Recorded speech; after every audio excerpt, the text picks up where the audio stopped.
Hello, and welcome to I Am Dad Podcast with your fatherhood authority, Kenneth Braswell. 30 minutes of wisdom, information, resources, and nuggets on your fatherhood journey. Or maybe you're just curious and want to hear some real talk about fatherhood, family, and the minds of men. Well, guess what? We got you too. Sit back, grab your pad and pen, and maybe even bring a little something to sip on. Enjoy 30 straight minutes of fatherhood, family, and fun with the fatherhood authority, Kenneth Braswell. Welcome to another episode of I Am Dad Podcast. Today we are honored to have with us Dion Chavis, a renowned media professional, accomplished author, and passionate fatherhood advocate. As the founder of the Good Dad LLC, Dion has dedicated his life to promoting responsible parenting, mentoring today's youth, and engaging fathers in meaningful ways. With over 500 trainings and workshops delivered across 10 states, Dion's voice has become a trusted guide for fathers seeking to deepen their connection with their children and strengthen their role as parents. His impactful work has been featured on platforms like the Huffington Post, fatherhood.gov, and the Good Men Project, and his powerful message continues to inspire fathers, youth, and communities alike.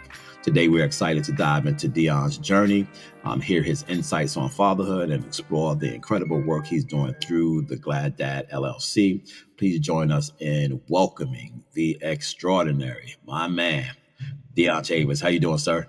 My man, 50 grand. What's up, good brother? How you living? Man, I'm good.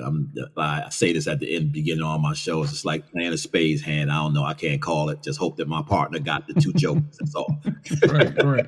I don't know how to play spades, so I just hope you got the big joker. That's all I know. Right. The big joker. You slam the big joker on the table. That's all I know about spades. That's it. That's all we care about. That's all we care. And so, and I appreciate you. We start off this podcast in a very intimate way, telling very intimate stories so that we can open up the transparency conversation and lane into your heart. And it starts off with a very simple ask, and that is, tell us your daddy's story. Oh man, my daddy's story. Wow. It goes back probably 30 plus years when my father was shot and killed when I was 11 years old. So I grew up without a father. I grew up without a father figure or role model in that aspect. And when I became a father, or when I was made aware that I was being a father, I made it my mission to be the best father that I could be, right? I found out that having a daughter at the age of, I was 22 when I found out. I was 23 when she was born. And I wanted to be sure that I could be there and be everything that she needed me to be and be everything that I didn't have. So been raising her for the last 20 years. She's now a junior in college at North Carolina A&T. Shout out to the Aggies, Aggie Pride. Also have in between that, had a son. My wife and I had a son who is now 6 years old. He is on the autism spectrum, but he is flourishing in first grade and doing all the things and knowing all the things that you think that he wouldn't know. He knows them and can tell you about them. So just a dad, man, just really dedicated to fatherhood and dedicated to my babies and making sure that they are living a life that is filled with love from me and know how much I care for them and know how much, I need them just as much as they need me. Mm-hmm. The next thing I like to do is take a trip down inspiration, journey trail, which is like what got you into this work. But I want to take a step back because you and I share a professional space together that I don't talk about a lot anymore. And people don't know about you. You were in the radio business. Right. Sure. You were I was, yeah. Personality. Was, we all people often say, yo, can you gonna pick up the turntables again? I'm like, nah, I'm done with that dude. But there's something in my heart that's always pulling at me, especially when I sit in front of the mic for this podcast or I get interviewed at the radio station. I walk out of there like, wow, I wish I was back here again. Tell us a little bit about that. So let me say this, not the last time you and I were together, but the time before that, when I was in Atlanta, you told me your radio story. I mean, of course, I knew that you did radio and I knew all of that thing. all of that stuff. But I wasn't familiar with your full story. So as you and we were riding down one of the interstates in Atlanta, and you actually broke down like how you got the job in Buffalo, and you were talking about trying to get a job in Atlanta, right? Was In it Atlanta? Charlotte. And Charlotte. Yeah. That was, inspiring to me because, first and foremost, I'm a radio nerd. Like still to this day, I am a radio nerd. So if anybody talks about like old school radio, new school radio, like what it was like, the process, all those things, I get fully entrenched in those stories. So first, thank you for sharing that part of your journey with me. But for me, man, 20 years in the radio business, and I, worked every shift on air, mornings, afternoons, nights. I was doing had a successful morning radio show in Virginia 14, 15 years ago, and left there and moved to North Carolina so I could be closer to my daughter. When I moved here without a job, without a radio job. And within 30 days, I got a call from the hip hop station in the market saying, we want to bring you in and we want to give you a job. We want to offer you a job. So they offered me a part-time position. So I worked my way up from part-time and weekends to doing nights, and having the number one night show in the market for probably 5 years, if I'm not mistaken. 5 years straight, I had the number one night show in the market.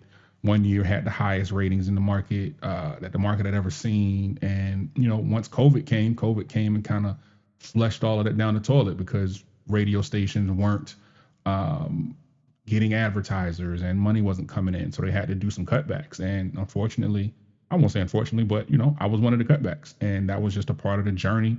It's always going to be a part of me. Is it something that I will pursue professionally? Probably not, because now I'm all about kind of writing my own ticket and forging my own path out here. Yeah, but I'm sure that you have brought some of your skill sets, from radio into the work that you're doing now. That's why I don't dismiss, you know, beginnings and where we come from. That is Mm, kind of odd because, as I always share this story, people always say, well, how did you get into fatherhood work? And it's like, it was a transition, right? And it was a necessary transition because a few of the elements that I brought with me from those 15 years of being in radio, and the more than that, being a DJ, there's a certain number of skill sets that I brought. One of them being communication, the other one mhm, being comfortable in front of tons and tons of people. The other one mhm, is speaking on stage. The other one is managing media. The other one is entertaining. So you mhm, bring all that stuff, and it's ironic because people like, so how did you become so natural when you're standing in front of an audience? I had 15 to 20 years of experience in doing that. When I came, I didn't know that God was going to utilize those skill sets for working with families. I had no mhm, idea.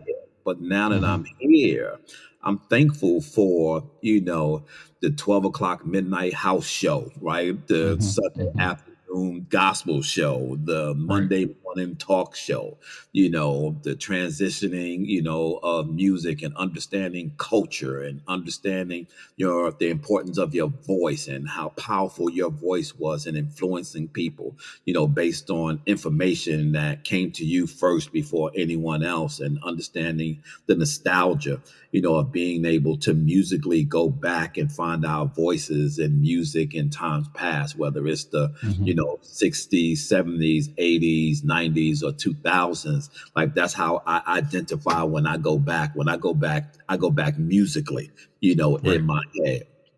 How much of that stuff, from your life there, have you brought to your work now, as we kind of talk a little Well, bit about what you're doing now? you hit the nail on the head, and I don't know if there's anyone else who I could have this conversation with who could understand it better than you, right? Because all of the things that you said are the things that I feel. And when I left radio, I had to channel all of those things. Like I do love to entertain, right? That's just a part of me. You don't lose that because you lose your position. I do love to be in front of crowds, right? I do love to talk to people. Those are all things that come with working with radio, right? And I don't think there are a lot of people out there who really get that, right? That need, that itch that you have to like, get on a stage. Like I've stood on stages in front of 20,000 people, right? A lot of people don't get that because they've never had that experience. So when you leave the industry, you have to figure out a way to channel that. If it's in you, you have to figure out a way to channel that. So I brought all of those skills and still bring all of those skills. But the one thing that I want to add to what you said is that radio gives you the ability to connect with community. When Mm-hmm. you're in local radio, there's always some sort of connection, whether you're doing a remote broadcast at a car dealership, whether you're talking to people on the phone. When you're doing that late night shift, you got people that call and tell you all sorts of stuff, right?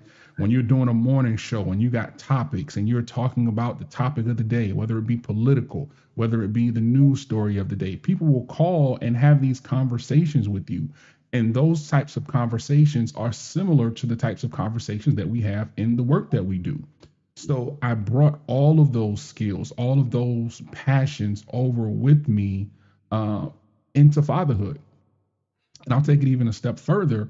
If it weren't for my career in radio, you and I probably would have never met because a lot of people don't know that the way that I got into doing fatherhood work was with a gentleman that named Matt Cruz. Mm-hmm. So Matt Cruz was my intern at the radio station when I was first starting out. I was maybe 21, 22. Matt's probably a couple of years younger than me.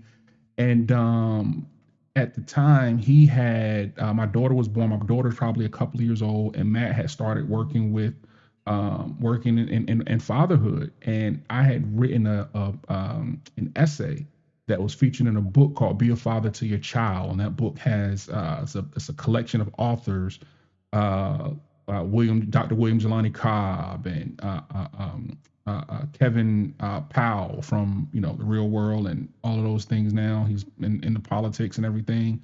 A couple of other Rhyme Fest, the rapper, and I written an article basically telling my story about my journey to fatherhood up until that point.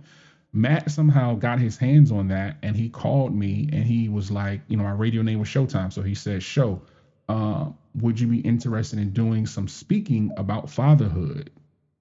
I was like, Sure, whatever, like whatever. He was like, there's this conference in LA, and I know the guy who is doing the conference, and I think you should speak. And I was like, sure, whatever. Like, put me in the game, coach. And Mm-hmm. he put me on to that conference, and I went out. I never presented a workshop before. I never probably created a PowerPoint before. And I went out there and did my workshop and kind of got bit by the presentation bug. And the rest, as they say, was history. And I had people from that workshop, like there was a woman who was a warden at a jail, and she wanted me to come out to her jail and speak to the inmates. And I was like, oh, this is a whole new world. And I just kind of from that point on started figuring out how to manage and mesh those two worlds. Yeah, and it's my man Matty Matt. Man, I miss that Mm-hmm. cat, bro. And him and I used to have radio every time we got together. We would have Mm-hmm. these radio conversations, and you know how we do. We share our radio stories, Yeah, yeah, yeah, yeah, about yeah. who we met, where we've been, and in a Mm-hmm. crazy way, when I was in that space, like my kids were young. And so a lot of times my children were exposed to like high profile people, For sure. in a very, somewhat more of a strange way, particularly with my youngest daughter, who was probably with me the most during those times. Is the thing that transitioned from that space to her is she became extremely comfortable around high profile people. She was Mm-hmm. never ever intimidated, Starstruck. Mm-hmm. Mm-hmm. starstruck. Like these are just Mm-hmm. I know that guy. He knows my daddy. Blah blah Right. blah. Right. So I sent her a picture a couple of weeks ago of her and Kirk Franklin. And Mm-hmm. Kirk Franklin, and I met him at a college in New Jersey, and I took her with me. And I always have my camera on my shoulder, and my kids when I would go out, they would kind of take my camera and want to take pictures, and Zinger was always taking pictures. And so she was taking pictures of him, and he came up to her and said, "Hey, what's your name?" So we're chatting. He goes, "I need for you to be my photographer while we're here." And then Mm, he turned to me and mm, said, "Do you mind?" I said, "Yeah, as long as I can keep her in my sight." And he says, "Nah, brother." He says, "I'm good." And she followed him around like that morning. And so I mhm. got like a folder of like 300 pictures of She just like snapping away. he just not. But the crazy thing about him, Dion, is all of them is on that up angle because Right. she was like 5 years old. He was tall, so all Right. of them like on this up ankle, going up. And I saw him and met him again some years later, and I reminded him where I met him for him. And the first thing that came out of his mouth, he goes, "Yeah, you was with the little girl, the photographer, the little Hmm. girl." And I was like, Hmm. "Yeah." He's like, "Man, how she's doing?" And so those moments, Hmm. always bring back that level of nostalgia for me when it comes to radio and why I love doing what I'm doing now. Talk to me a little bit about the Glad Dad LLC and how that came about and what was the purpose you was trying to fulfill with that. Yeah. So the Glad Dad, man, was really just kind of my contribution to help people who are, older, seasoned folks understand how to connect better with the younger generation, right? Because, like you said, having kids who grow up in this industry, in this radio business, you kind of are privy to things that a lot of folks aren't necessarily privy to. So, my daughter literally grew up with me at the radio station. Like, when I would get her on weekends. I had to work on Friday night. So I would literally pick her up. Her mom would drop her off. I would pick her up, get her something to eat. We would go to the radio station. I had to be at the radio station from 7 to Fridays was probably 7 to midnight. And she would stay there with me, watching Disney Channel or, sitting in a chair, just hanging out. She learned how to do commercials and produce commercials and do all of those things. And I wanted to, number one, use popular culture and hip hop and all of those things as a bridge to connect with her. Right. So Mm. we started off doing things like YouTube challenges back in the day. And, we had a YouTube channel and we would post stuff and we would create content that was just like father daughter content. And I wanted to be just kind of like an example of how other dads could interact with their kids or how other parents could interact with their kids and just meet them where they are. So I created the Glad Dad as a way to teach, whether it be teachers or parents or uh, juvenile justice workers, how you can connect with these young people using their culture, using their terminology, using, during that time, social media started booming. So using social media, because a lot of us don't know. And then we get lost when we say, oh, well, I couldn't figure it out, or it's moving too fast. I wanted to be almost a bridge builder to help people like us build those connections with their kids, because if not, things happen so fast. So I said, well, it first started as a blog site called the Single Fathers Blog. I did the Single Fathers Blog, and then once I got married, I couldn't be the single father anymore. So I said, well, let's switch it over to the Glad Dad. And now it is something that I am using to create content with. I'm using to speak with. I'm doing professional development, going out here speaking to schools, helping them understand how they can increase father engagement, helping people understand the importance of getting and keeping dad involved in the education and in the lives of their kids. Mm. And I know that you have some specialty areas that you've been focusing on, particularly with your conversation and your presentations. And those things are driven by, I would assume, what you're seeing as prominent needs for dads today. What are the top two things that you see today that is burning your passion to continue to do this work as it relates to the challenges with dads? Sure, that's a good question. So, number one would be social media and the influence that it has on our kids, right? Mm. Because a lot of us don't understand the power that this thing called social media holds, right? We just think that our kids are just scrolling, or they're just seeing things and it doesn't have an impact. So that's a huge one. Mm. But also mental health, right? I think it's important that we speak about the mental health of parents, but for me, fathers, because I'm a dad who has struggled with depression. I'm a dad who has struggled with ADHD. So I think it's important that we get the messaging out that, number one, it's okay to not feel okay. Number two, you have to talk about your feelings. And number three, mental health is not a bad thing, right? We've grown up and we've heard that we don't talk about depression. We don't talk about autism, even. We don't talk about ADHD. We don't talk about these issues that have been, a part of our community for so long, where they've just been things that we put on the back burner. So those things, I think, are, top priority for me, man, is really getting the word out about the importance of understanding how to connect with your kids, using social media, using pop culture, and helping dads understand the importance of their own mental health, but also the mental health of the kids. Mm. When you think about media, particularly from your background, we used to always say, as it relates to imagery around Black men, more specifically, media, the media, the media, the media. Like, if you had to grade media today on the perception of fathers, what would that grade be from A to F? And why did you pick that grade? I give it a C. I give it a C.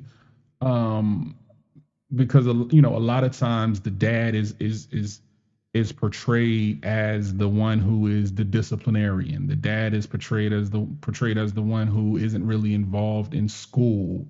But we do see some positive. I don't think there's enough. We do see some positive um, uh, depictions of fatherhood. When you look at Dre from Blackish, when you look at what's my man name from the Netflix show, from the creator of Blackish, I can't think of his name. Um, Kenya Barris, with the show that he had on Netflix, right? We see that, they're showing dads are involved and dads are present. And they're, a lot of times they're real life depictions, right? They're dads who have sneaker addictions, or they're dads who are trying to navigate the world of corporate America, and, dealing with the microaggressions that come along with working in primarily white spaces. So I think we need to see more of that. I think we need to see more depictions. I think we need to see more, just more reality of what it's like to be a father, of what it is to really, like, take your babies to school every morning, or pick them up from school, or cook them breakfast, or make sure that they, get out to the soccer field, or make sure that they, we go to the daddy daughter dance, because all of those things are realities that we all see, but we don't always see those things depicted in the media. So I definitely think there's a lot of room for growth. It also feels like that, entertainers specifically, since we're in this media space, is beginning to command their own narrative. Like, one of the things, Dion, that I, having that reaction to is when people say, we have a need to change the narrative. And my response to that always is, we don't have a need to change the narrative. We have a need to expose the narrative. Like, what Good. you need to see is what really has already been there. You've just ignored it. You just have not paid any attention to it. I think about things like, Biggie's first album had who on the front cover? His baby son, Baby, right? right. Right. So he was clear, about that responsibility, even in the midst of everything else that was going on, in his life. NBA players, for the most part, who take their children to the game and have them in their arms, during the post, interviews. And, Chris Brown I believe he named the whole CD after his first daughter, Royalty, I believe it was. Royalty, yep. And so, I think that we are beginning to command our own narrative. What are you seeing out there now with respect to how entertainers, particularly Black entertainers, are uplifting fatherhood? Well, I think that, fatherhood has always been cool, right? But now we're starting to enter, I'm not starting to enter, but, that space of seeing entertainers with their kids, and seeing entertainers who are not necessarily hiding the fact that they have kids, right? If you look back, if we talk hip hop, if you look back at the Drake and Pusha T beef, the catalyst of that beef going the way that it went was when Pusha T exposed that Drake was hiding a kid. And it was like, oh, this is sinful, right? You got a kid and we don't know about it. You ain't shown us the kid. We ain't seen them. Oh no, you can't do that, right? Meanwhile, now we see 5-7 years later, Pusha T is in a Lego commercial with his son and his wife, right? So now we're starting to see that shift of, okay, there are black men, and it is okay to show rappers who have historically, in their own right, in their own spaces have shown the importance of fatherhood. LOG, be a father to your child. Jay-Z and Beanie Siegel talked about the not having the kids in their life. I mean, their fathers in their lives. Jay-Z has the legacy song. Nas had daughters, like all of those things in our own spaces. That's been there, but now we're starting to see fatherhood exposed in other spaces, like a Lego commercial, or like, remember when Steph Curry, when his daughter was really young, and he would have her on, at the press conference at every game, and she was the cutest thing, and the media was talking about that. So we're seeing those things starting to come out slowly but surely, and I think that's good, because that gives an example for fathers who may not know what to do, right? It gives a depiction of what you could attain to be in the life of your child, right? You don't have to have all of this money. You don't have to have, all you gotta do is be present. All you gotta do is show up. If Steph Curry can take his daughter to work, then when your job has a bring your kid to work day, then it's cool for you to bring your daughter to work. It's cool for you to bring your kids to work. It's cool for you to take your kids, pick them up from their mom's house, and take them to the job picnic or the job cookout or whatever the case may be. So I think the more exposure it gets, the more light that it sees. I think it's the tide is just going to continue to shift. I also like the homage that particularly black male, well, both male and female, they're both doing it. The homages that they're paying to their own dads, regardless of their relationship, right? This last, conversation on stage that Usher had, about determining that this year was the year of the father. And he was talking about how it was important, to recognize dads. He used his platform to, raise that conversation. Taraji Henson, who has now created a whole foundation, around mental health, was based on what she experienced in seeing in her dad, his difficulty in dealing with his mental health issues. So it's heartwarming to kind of see that celebrities are beginning to kind of look back at their, dads and struggle with what may have been their history together, and coming to a place where they are understanding that in many of these cases, when it comes to looking back at our fathers, that there are two stories and two narratives. And that to fully kind of understand, why your father treated you the way he did, you have to understand his narrative as well. And I think that that's really revealing. What are you seeing, and why is that so beneficial for those out there who are like myself, who did not grow up with his father as well, to see that there is a level of forgiveness happening right now as it relates to the journeys of their fathers? Well, I think one of the things that social media is good for is that it creates a space for folks to be vulnerable if they want to, right? And for that vulnerability to be seen and to be public. Like, I remember a couple of years ago when I think it was The Rock's dad, Rocky Johnson, passed away, and it was before he passed away, actually. It was when The Rock gave his dad a truck or something for his birthday, and The Rock told a story of how his dad wasn't always the best dad, but there had to be a level of forgiveness there.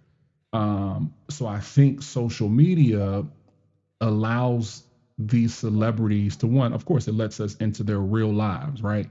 And as we see people mature, and as we see people grow, and as we see people deal with their own mental health and deal with the things that they've been dealing with, a lot of times those things are exposed to us, right? Because we go through these things and we want other people to be a part of this journey. We want other people to be a part of this growth. When you think about the Kirk Franklin YouTube story that came out a couple of years ago, maybe last year, when he went on YouTube and basically documented his journey to finding out his daddy story, right? And I remember going on Facebook and seeing everybody talking about it, and I asked the question. I said, where are y'all seeing this? Like, where is it coming from? Like, how is everybody talking about this Kirk Franklin movie? And I have no idea what you're talking about. And everybody said, oh, it's on YouTube. And I said, oh, it's on YouTube. Like, it ain't a movie. It ain't in a motion picture. It's on YouTube. Right. So that was a sign to let me know that we have moved into a space where it is okay to share the difficult parts of your journey, right? It is okay to share those parts of your journey that stretch you, the parts of the journey that have been carried with you, that you've been carrying for so many years. Like when you did Spit in Anger, right? When you did Spit in Anger, I'm sure you didn't know that it would take off to and affect as many lives and affect all the people that it affected. All you knew was that you were creating the what needed to be created in that moment, and someone was going to get something from it, right? And I think that's what a lot of people are doing. They are exposing these things about their real lives because they know that there are people out here who are hurting. There are people out here who need healing, and there are people out there who can help. And I think as you mature in your journey, as you mature in your faith, for those who are believers, you start to understand that you didn't go through these things just for yourself, right? You went through these things so you could be a testament, so you could help other people who are going through similar things. And I think that's what a lot of people are starting to realize. Yeah, there's a lot of conversation out there around men as caretakers right now. And so, and I've kind of inserted my own conversation within that, is that story, particularly for men, has to start with fathers as caretakers. And what does that look like, particularly fathers that may be, custodial or non-resident and such. But you have a son who is on the spectrum, and that's another conversation that we don't talk a lot about. Talk about what people need to know about being a dad, particularly to a son that is on the spectrum. Well, I think the first thing that we need to know is that labels don't matter, right? Mm-hmm. Oftentimes, especially in our community, we get caught up in labels and titles, and baby got this and that baby ain't got that, and that baby ain't nothing wrong with that baby. That baby just need to sit down somewhere. That baby just nah. The labels don't matter. What matters is getting the child the services that they need, that will help them flourish and that will help them be successful in life. A lot of times when it comes to Black folks, we don't want to hear about kids having ADHD or kids being differently abled. All we want to know is, what are you doing to discipline the child? What are you doing to shut that baby up? What are you doing to stop that baby from talking back? What are you doing to be sure that they're not being disrespectful out in public? All of those things, which, by the way, are all rooted in white supremacy.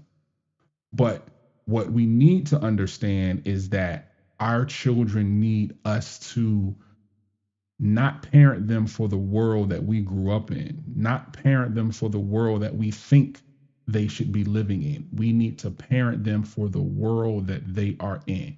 My son is 6 years old. He's on the autism spectrum. He can tell you the multiplication tables from 1 to 12, all 141 of them, right? Mm-hmm. I can't parent him the way that I parented my daughter. Right. It's not a cookie cutter formula. I can't do it. Number one, it's a totally different world. They're 13 years apart. In those 13 years, the world changed so drastically. Number two, they are two different children. His needs are totally different than her needs were at that age. At 6 years old, I could bring my daughter into a room and she wouldn't speak to nobody, not a soul. I would have to coach her to say, okay, when you go in here, you gotta talk to people. You gotta tell them your name. You gotta say this. People, da da da da. Complete introvert. This one, huh, huh. We drop him off at school. He talked to the adults more than he talked to the kids. So as parents, we have to know that there is a difference in the way that we parent each child, but we also have to understand that there is no one way or one formula or one ideology that is going to work. I don't believe in spanking my kids, right? I will never spank my son. I've never spanked my daughter. There's some people who don't believe in that, right? I can't tell you what's right. I can't tell you what's wrong. I tell you what worked for me and mine.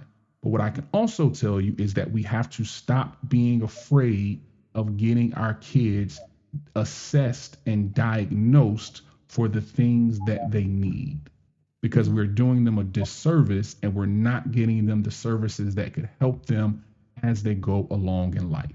If I were to say, well, my son, when we initially thought my son was on the spectrum, oh, ain't nothing wrong with it, baby. He would have never got speech therapy. He would have never gotten occupational therapy. He would have never been able to go to the pre-kindergarten that he went to, which was specifically for differently able kids. And he probably would not be where he is now, which is in the first grade, flourishing, able to tell you what 12 times 12 is and any other math equation that you could think of. He wouldn't be, right? Because I would have been too selfish and too caught up in my own world instead of giving him and providing for him what he needs in his world. I think that when we start thinking about program services for dads, and building their capacity to be the dads that they desire to be, sometimes we can overcomplicate the process in terms of what it is they need. And sounds like to me, as I'm listening to you, that the process is much simpler than that. And that is building resiliency for dads to be able to overcome whatever the obstacles are, in front of them, so that they can be available, because that tends to be the number one. Like when people ask me, what is the number one thing a dad can do for their child? And my answer is always to be available, right? People say presence. Presence is, for me, different, right? Presence is I'm there, but you could be there and not there. Right. Availability. There. Yeah. Availability is when you are needed, you are available to help, or you are available to encourage, or you are available to motivate, or you are available to stimulate. Whatever your availability requires, you're there to answer that bell. When you think about some of the work that you're doing specifically in schools, you have a podcast around dads in the classroom. That's a huge conversation these days, particularly as it relates to family engagement in schools. But the missing element right now that we are feverishly trying to incorporate in the normal culture and structure of our schools is to understand, how do you engage fathers? What is that looking like for you in your work, and how are you tackling that issue? A lot of schools are mom-centric, right? A lot of schools are set up just for how can we make sure that mom knows everything that's going on, but not even considering the fact that dad is in the picture, that dad is around, that dad needs to know the same information that mom needs to know. So a lot of it, honestly, Kenny, it's changing people's perspective of what family engagement looks like. Because for so long, like I said before, we were taught that dad is a disciplinarian.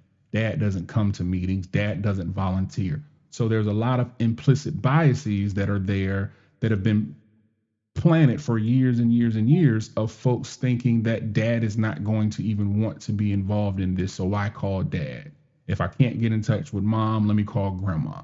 So there's a lot of reprogramming and making folks understand that number one, a father has just as long as his name is on that paper, and as long as he is has some sort of legal custodial rights, right? He has just as much, and that depends on the state also, but he has just as much right to get the access to the school records. He has just as much right to come and talk to the teacher, to ask questions, pick up the child from school, volunteer at the school, as mom does, right? And oftentimes dads, I'll also push back on us. We don't even know these things, right? We don't know that we have the right to just go to the school and say, hey, I want to talk to my kid teacher, or hey, I want to see how my kid's doing in school. So we have to take some ownership also. But from the school's perspective, they have to know that the way that you communicate with dad, the way that you reach out to dad, the way that you get dad engaged is totally different than the way that you get mom engaged, right? I'm dealing with a situation right now. My son's school has an AIG meeting, academically inclined and gifted meeting for parents who are interested in getting their kids involved in that program. The meeting for the program is 8 o'clock in the morning. It's a virtual meeting at 8 o'clock in the morning. I told my wife, I said, yo, that's the dumbest thing I've ever heard. At 8 o'clock in the morning, I'm getting my son ready to go to school. Right. So why would you schedule a meeting for 8 o'clock in the morning? School don't start till 9:45.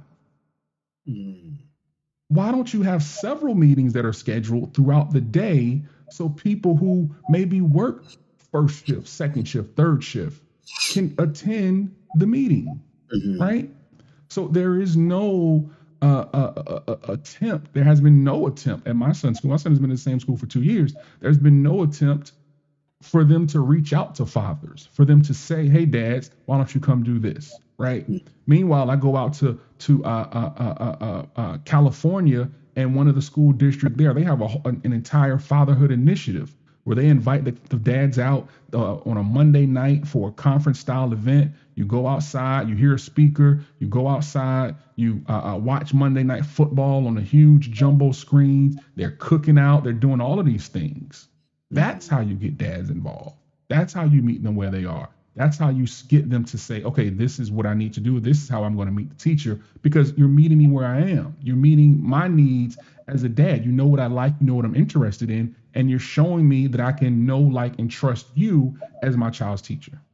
Yeah, I think that we still struggle with the difference between involvement and engagement. Absolutely. This term engagement, that's all we do. We think that if we send a flyer home, we've engaged them. Yeah, but you haven't involved them in anything. Like, you haven't pulled them into the academic space to get them involved in the academic activities of your child, or in the stream of academic information of your child. That happens when you involve fathers. Engagement is just, we're going to have dads and donuts in the morning, and they come and they show up and they eat a couple of donuts. You whisk the kids off the class and you whisk the kids out, fathers out the door. You ain't really done nothing. All you did was just engage them, in a process or an activity. And so, and it should be the opposite, right? Because when you break down the word engagement, EN means to make, gauge, GAGE means to pledge. So when you engage, you should be making a pledge to do something, right? It should be like it's a moral commitment. But that's what we're falling short, because we have this family engagement, but we're not, the teachers and the staff, they're not making the commitment to these dads. They're not making a commitment to be sure that these fathers are there, that they're engaged, they're being a part of their kids' education. They're just a lot of times just checking the box. Did we do this event so we can get these Title I funds? They're not doing any real engagement to be sure that that pledge is being made to say, as a school, as a district, we're here for these families. We're here for these fathers, to be sure that we're doing everything that we can do to be sure that your child succeeds. Yeah, it's a lot of work to do, bro. Man, we got a lot of work to do. And so, but I'm here for it. Bring the smoke. Bring the smoke. All of it. The other conversation around your second podcast that you created is around the conversation of Black co-parenting. And so that's always an interesting conversation. What are some of the nuances and why specifically Black co-parenting? Because you know how people are. Why'd you talk to all parents? It's like I could talk to all Yeah, parents if I want to, but that's not who I want to talk to. There's a I want to need, talk a to very us. specific need to talk to these parents. Talk to me a Yeah. little bit about the nuances and talking specifically to Black co-parents. So Black People Parenting was a podcast that I created out of a need. And it came from a Facebook post. The Honestly, that's need where for it you. originated from. You was serving as your own client. For me, and finding out that there were other parents who were really struggling. So when my daughter was about 15, I tell this story. My daughter was about 15, man. I did a Facebook post and I said something to the effect, and I was just posting stuff on Facebook. I say, yo, are there any other parents out here struggling with their teenage daughters and their attitudes or something like that? Okay. When I tell you that post had the most engagement of anything that I posted that entire year, it comes up in my memories and I go back and I repost it every year. I'm talking 200 comments, 150 likes, people telling we trading war stories about raising these teenage girls and their attitudes. And I say, yo, we don't have a space for us to have these types of conversations. We feel like we're living with these things in a bubble, and we feel like we're going through these experiences in a bubble. And I had a conversation with a friend of mine who her daughter was the same age as mine, and we both had kids on the spectrum who were the same age. So my son and her daughter were born around the same time, and our older daughters, were born around the same time. And I would post stuff, and she would be like, "Yeah, me too. Yeah, same thing." But I'm like, "Yo, we need a space. Like, we need a space." So I created a Facebook group called Black People Parenting. So Black People Parenting ended up kind of just taking off. It's now over 7,000 members, and it was just a safe space for us to come and have conversations and share experiences. And then I said, well, let's turn it into a podcast, because my journey in co-parenting is one that I want to share, because there are people who need to hear about what it is to have custodial rights, right? So I need to talk to lawyers about what rights does a father have. I need to talk to people in finance about saving up and saving up for your child's college fund. I need to talk to co-parents who have gotten this thing right and figured it out, and they know what they're doing, and they know how to coexist with the other co-parent and the families. The child's mother has moved on and has a husband, and the child's father has moved on and got a girlfriend, and these families are kind of coexist. People need to hear these stories, right? So that's why I created the Black People Parenting podcast, as a way to tell the stories that I felt needed to be told in the space, and to create a safe space for us to have conversations. Because, as you know, raising a Black child is totally different than raising a white child. There are conversations that we have to have with our kids that are totally different than what white parents have to have with their kids. They don't have to have conversations about, okay, if you get pulled over by a police officer, make sure your hand is on 10 and 2. Your registration is up here. Keep your wallet. Let them know that you got your wallet in your. All of these things, and especially now, me raising a son on the spectrum, there's going to be even more conversations that I have to have as a Black child on the autism spectrum, who is very strong. For one, at the age of 6, I can tell he's going to be very strong. I don't want him to go out here and be looked at as a monster, or you know what I mean? Like, he's going to be someone who is the sweetest and gentlest person. I can tell that already. But he's going to be big for his age. He's going to be a big boy. So if something happens, he could be shot down, God forbid, just because someone mistook his autism diagnosis, or they didn't take the time to find out, what is going on with this young man, right? A white person have to have a conversation with their kids. Right. Yeah, I'm watching my son now, and he's itching up on 6'3", He taller now. than you. I seen him on Instagram. He taller than you. 15 years He old. handling the rock. Taller than you. And so I often worry about, that element of what you're talking about, which was similar to what our parents and grandparents had to do in raising their children, which was for them, it was always about survival, right? It was always about being able to get home at night. And that That's it. narrative hasn't changed for us, which is crazy. Like we are still concerned as Black parents on ensuring that our children are equipped, particularly our boys, to get home at night. Mm-hmm. Girls increasingly so, but more so, for boys today. And then the last, area of work I think is around relationships, right? Because whether it is just being in a co-parenting relationship or being in a romantic relationship or being married, there is also a need for common spaces for us to talk about those in a very Mm-hmm. transparent, non-judgmental space when it comes to relationship.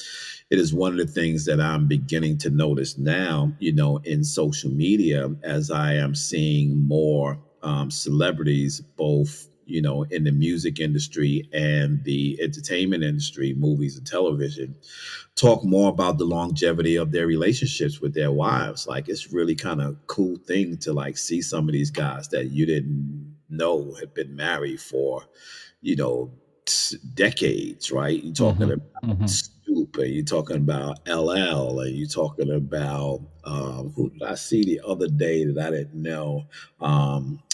What's his name from Fresh Prince? Well, Will Smith being one of them, but Mm-hmm. Fonzo. Carlton. Yeah, Mm-hmm. Carlton. Talking about, I didn't know he was. I mean, he was married for as long as he was, Mm-hmm. and you're looking at Denzel, and you're looking at Paulette, right? yeah, and others that were married for so long and beginning to expose a little bit about the importance of relationship through commitment. I'm not going to say through marriage, but through commitment in your Mm-hmm. space and the work that you're doing. How much of that are you touching on? Well, I bring all of that with me, right? Because, I'll tell anybody that without my wife and her ability to kind of function as a bonus mom to my oldest, I don't know where that would be because I needed that, right? I needed to have a sound structure, a sound home environment uh, for my daughter to see me loving a woman and to see what a relationship looked like, right? Because I wanted to be sure that she knew what that was going out into the world, going out as a young woman. And we have conversations now where at 20, I talk to her about sex, right? And I get in her business and I ask her the questions. And without me having a life partner or someone that she has seen me grow with for the majority of her life, I don't even know if those conversations would even come off as genuine. Maybe they would, but the way that I approach it is, I'm your dad, I'm a man, I'm someone who I was outside for a long time. If there's anything that you think could be done, I done did it, right? But I'm reformed now. Right. I'm a changed man now.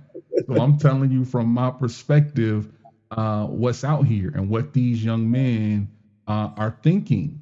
And I think that for me, I always bring the importance of relationships into the work that I do because we function better as a community. We function better together.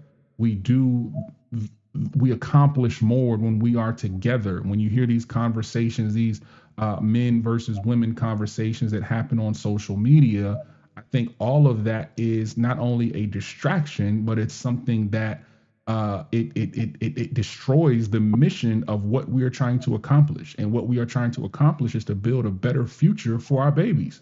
And we can't do that if we're apart from each other. We can't do that if we are tearing each other down over who should pay who should pay the rent, who should pay the light bill, and how is a $200 date too much?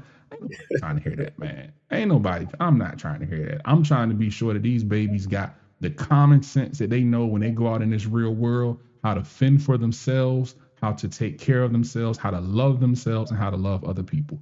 All that other stuff is just noise. Like, it's Yeah. really just noise. So I really, I take relationships seriously, and I take preaching the importance of not just romantic relationships, but all relationships, and letting my kids know that they are valued and they are loved and they should be appreciated in any type of relationship that they're in. And if not, the door is right there. Like, you can go. Like, you don't have to be stuck in any sort of relationship where you're not the prize, where you're not valued, where you're not getting what you deserve. If you can't get out the door, call your daddy. I'm gonna get you out. Simple as Mm, that. yeah.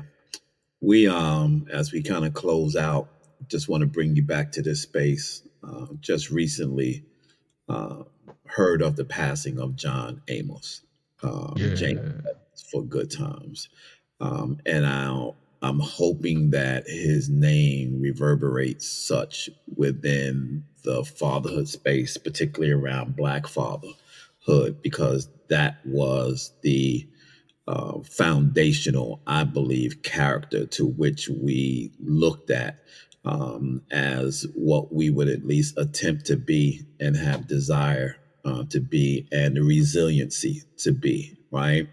And so, I am blessed to have been able to meet him and spend a few days with him in New York when he came all the way from California and spent a few days with me in New York, just talking about my work and hanging out with him in the hotel and having lunch and watching TV, and interviewed Mm. him, or just chilling with him for like What year was almost that? this was 2010. This was Mm. 2010.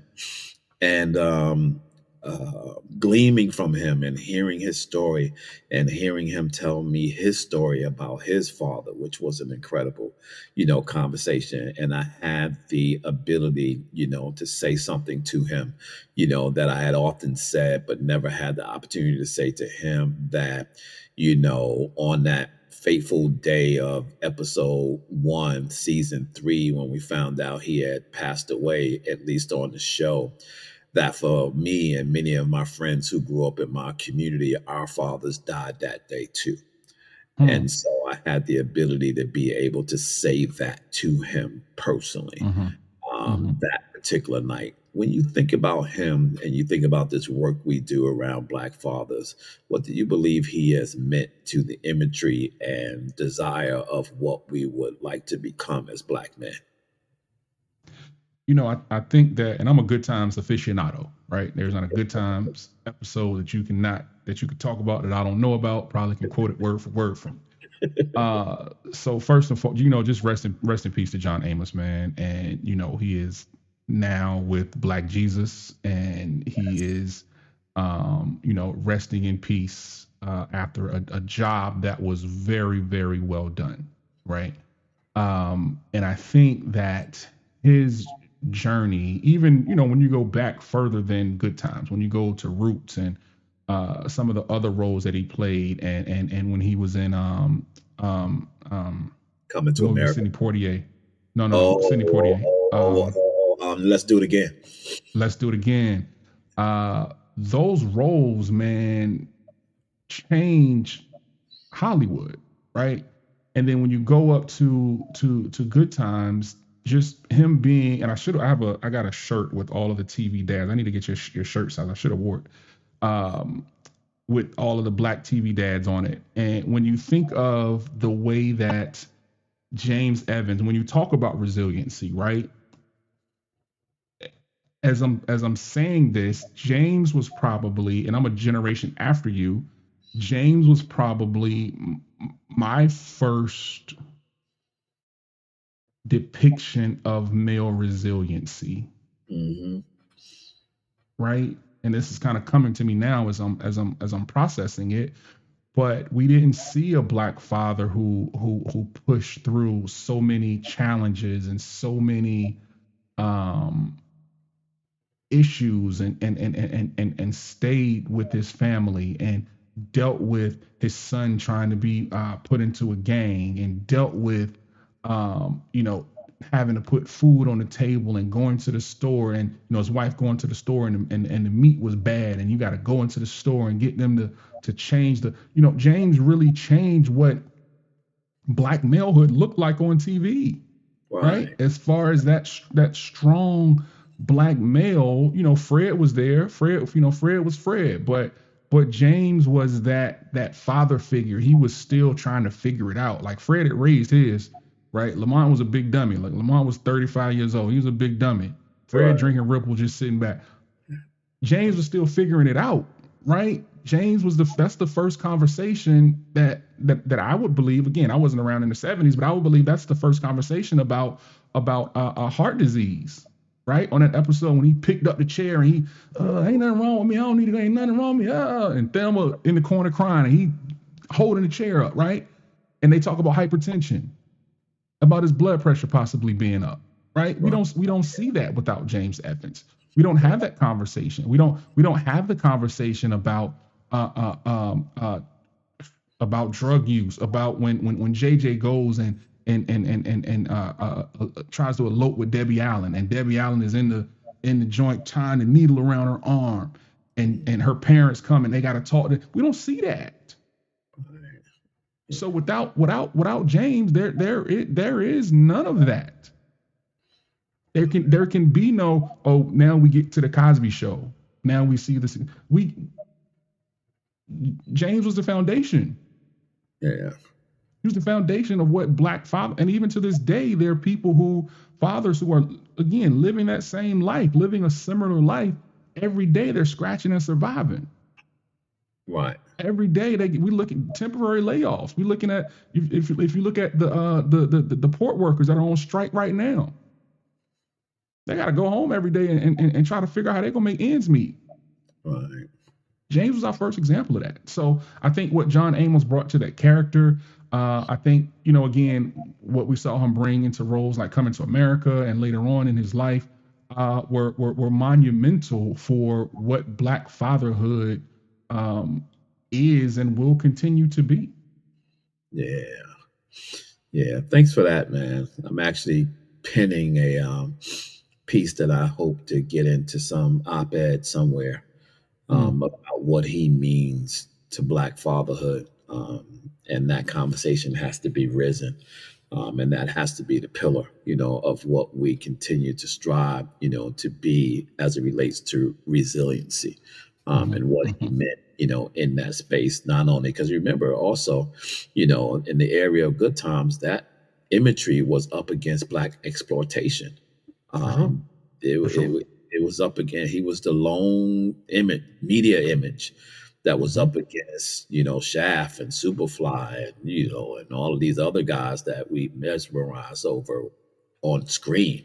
He was on the little box, black and white in our house. Well, some of us black and white, in our house, and coming through with those messages. Thanks for that, bro.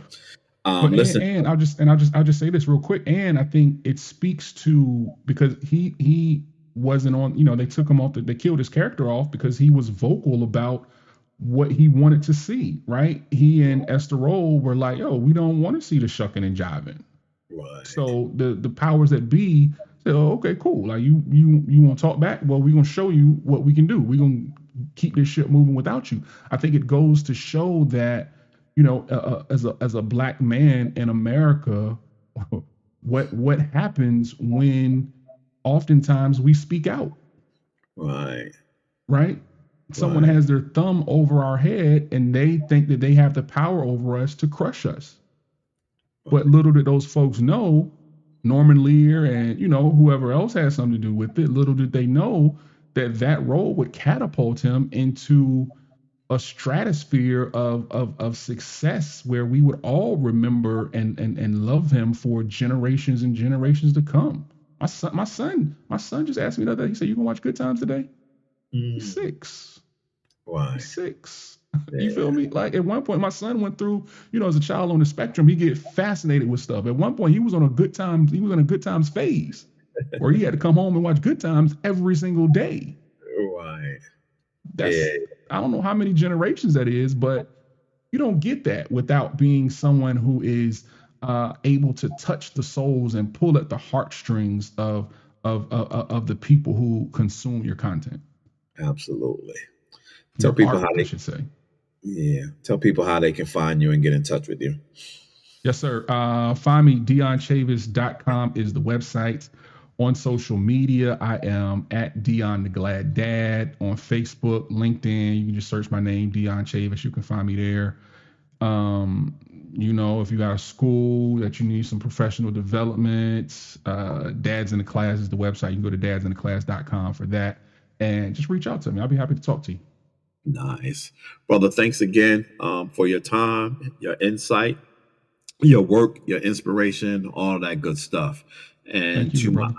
I Am Dad podcast listeners, you know how I like to leave you always be kind to others as you're kind to yourself, or you might find yourself by yourself. Always shoot high for your goals, because even if you miss, you'll be amongst the stars. And that's my good friend and mentor, Art Mitchell, used to always say to me, it's nice to be important, but you know what? It's much more important to be nice. Until next Sunday, peace out.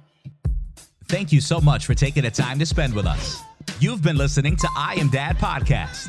We hope that you have been informed, encouraged you to think, or even inspired your heart for the love of dads. The conversation does not end here. Come back and join us next week. Same time, same place. Or you can continue the dialogue on our I Am Dad Facebook page. We also invite you to listen to past episodes, learn more about us, and keep up with special activities by visiting IamDadPodcast.com. That's IamDadPodcast.com. Until next time, I leave you with this reminder of manhood from 1 Corinthians chapter 13, verse 11. When I was a child, I spoke as a child. I understood as a child. I thought as a child. But when I became a man, I put away childish things. Because of this reminder, I will always understand that I am Dad, period.